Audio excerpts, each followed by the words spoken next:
Money has a strange power over the human mind. It makes sensible people reckless, cautious people greedy, and intelligent people blind. And in the early 20th century, one man discovered that you didn't need brilliance, connections, or even a working plan to exploit that weakness. You just needed confidence, timing, and other people's money. His name was Charles Ponzi, and he wasn't a financial genius. He wasn't a Wall Street insider. He wasn't even particularly competent. Yet his name would become immortal, synonymous with one of the most destructive financial frauds in history. Charles Ponzi was born in 1882 in Lugo, a small town in northern Italy, into a family that once had money and then lost it. That detail matters, because Ponzi didn't grow up poor. He grew up watching decline. He was raised on stories of past prestige, of better days, of fortunes that should have been his. And that sense of lost greatness would haunt him for the rest of his life. As a young man, Ponzi studied at the University of Rome. He was not a standout student. He was known instead for charm, ambition, and an appetite for pleasure. He preferred cafes to classrooms, conversation to coursework. Eventually, the money ran out, and so did his education. But Ponzi had already absorbed a dangerous lesson. Appearance matters more than substance. Ponzi arrived in America in 1903 with $40 in his pocket and a head full of delusions. He dreamed of wealth, admiration, and effortless success. He just had one problem. He was terrible at honest work. He bounced between jobs, failed repeatedly, and developed an early talent for shortcuts. When reality refused to reward him, Ponzi decided he would outsmart it instead. His first serious brush with crime came in Canada, where he worked at a bank that secretly operated like a pyramid scheme. When the bank collapsed, Ponzi learned a lesson far more important than banking. People don't ask questions when money appears to multiply. That insight would shape everything that followed. Back in the United States, broke and desperate, Ponzi stumbled upon something that seemed insignificant: international reply coupons. They were simple vouchers used to pay for return postage between countries. Due to currency differences after World War I, Ponzi noticed that these coupons could theoretically be bought cheaply in one country and redeemed for more value in another. The idea wasn't entirely wrong, but the scale required to make real money was absurd. You'd need millions of coupons, warehouses to store them, and an international operation to process them. Ponzi had none of that. What he did have was a better idea: don't actually do it.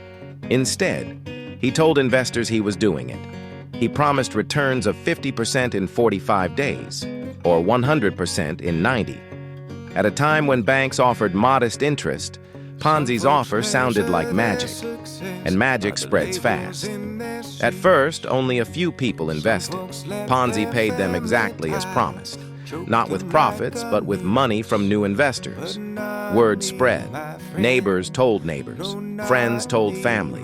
Newspapers began calling him a financial wizard. People lined up outside his office with life savings in hand. Ponzi barely kept records. He didn't track real profits because there were none. His operation was chaos disguised as confidence. When questioned, he talked faster. When challenged, he smiled wider. When warned, he doubled down. And it worked. At the height of the scheme, Ponzi was taking in the modern equivalent of millions of dollars per day. Factory workers invested wages. Immigrants invested everything. Police officers, bankers, and even skeptics eventually gave in. Boston was hypnotized. The cruel irony is that Ponzi wasn't even careful. Investigators later discovered that if every investor had demanded their money at once, the scheme would have collapsed instantly. There were barely any coupons at all, just empty desks, overflowing mail bags, and Ponzi himself, living lavishly, buying suits, cars, and a mansion, while insisting he was misunderstood. Then came the scrutiny. Journalists began asking uncomfortable questions. Financial experts did the math and realized something terrifying. Ponzi's returns were mathematically impossible. Government agencies investigated, And suddenly, the crowd that once adored him began to panic. The moment trust cracked, everything unraveled. Investors rushed to withdraw their money. Ponzi couldn't keep up. The lines outside his office changed from hopeful to furious. Within days, the illusion collapsed completely.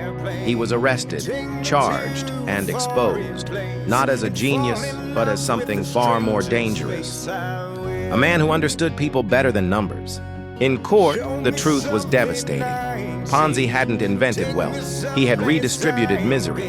Thousands lost everything. Some were ruined for life. And Ponzi? He showed little remorse. He blamed bad press, bad luck, other people. He served prison time, was deported, tried to reinvent himself again and again, but the magic was gone.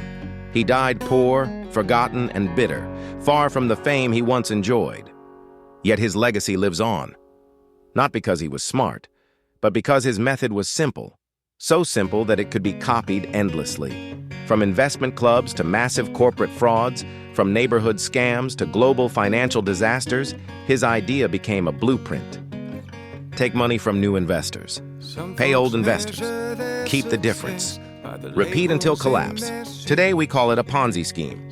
And here is the uncomfortable truth. The scheme doesn't work because people are stupid.